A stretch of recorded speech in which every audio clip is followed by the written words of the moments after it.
Arjun had just moved into an old house with his family. The house was surprisingly cheap, but the neighbors always stared at it strangely, as if they knew something. The first night was normal, but on the second night, Arjun heard a strange knocking sound coming from behind his bedroom wall. Knock, knock, knock. He thought it was probably rats, but on the third night the sound became louder. This time it didn't sound like rats. It sounded like someone was trying to get out from inside the wall. The next morning, Arjun examined the wall carefully. There was a faint outline on it, like there had once been a door there. Curious, Arjun asked an old neighbor about it. The old man's face turned pale. He whispered, "Never open that wall." But Arjun couldn't stop thinking about it. The next day, when his family was out, he grabbed a hammer and started breaking the wall.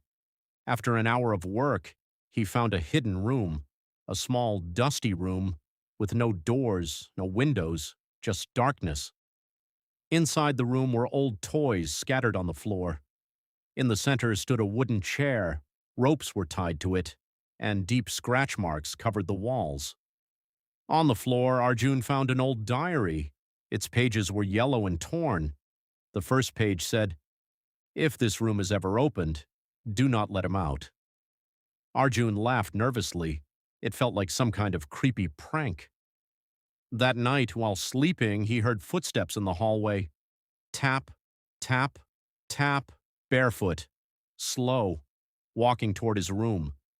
He opened the door. Nothing, no one, but on the floor, wet footprints, small footprints, like a child's, and they led directly from the hidden room.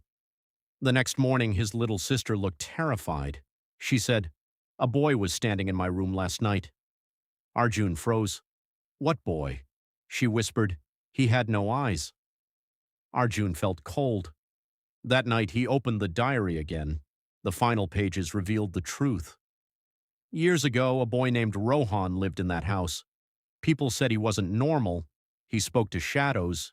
He laughed at empty walls. And one night, he killed his parents. Before the villagers could catch him, they locked him inside that secret room, alive, and sealed it forever. Arjun's hands shook. Suddenly, the lights went out. The whole house fell silent. Then, from the hidden room, came laughter, soft, childlike, but wrong, very wrong. Arjun grabbed a flashlight and walked toward the room. The hidden room was empty, but the wooden chair was moving, back and forth, as if someone had just stood up. Then he heard a whisper behind him. "Do you want to play?" Arjun turned around. A small boy stood there, pale skin, black hollow eyes. A smile stretched too wide across his face. Arjun screamed and ran.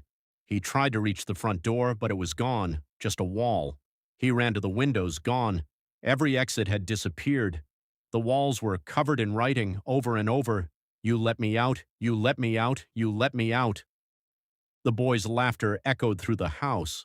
Closer, closer, closer. The next morning, neighbors heard screams. When the police arrived, the house was empty. No Arjun, no family, nothing. But inside the hidden room, they found the diary, and on the last page, written in fresh blood, "Now I have new friends." And beneath it were 4 names: Arjun, mother, father, sister.